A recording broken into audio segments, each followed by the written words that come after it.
কোরআনে কারীমে আল্লাহ পাক বলেছেন, আফাগায়রা দীনিল্লাহি ইয়াবগুন ওয়ালাহু আসলামা মান ফিস সামাওয়াতি ওয়াল আরদি তাওআন ওয়া কারহা। আল্লাহর দেওয়া জীবন ব্যবস্থা ছেড়ে দিয়ে তোমরা কি অন্য কোনো মতবাদ তালাশ করো? ওয়ালাহু আসলামা মান ফিস সামাওয়াতি ওয়াল আরদ, অথচ আকাশে যা আছে জমিনে যা আছে সব আনুগত্যের মস্তক আমার সামনে অবনত করে দিয়েছে। সুবহানাল্লাহ।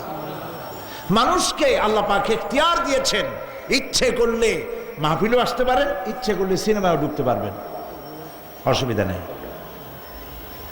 অসুবিধার জন্য কিয়ামত, ওখানে হিসাব হবে। এখানে আপনি সূর্য চন্দ্র ফেরেশতারও কোনো মাজাল নাই, কোনো ইখতিয়ার নাই আল্লাহর হুকুমের বাইরে কিছু করে। আল্লাহ যা করতে বলেছেন তাই করতে হবে, এর বাইরে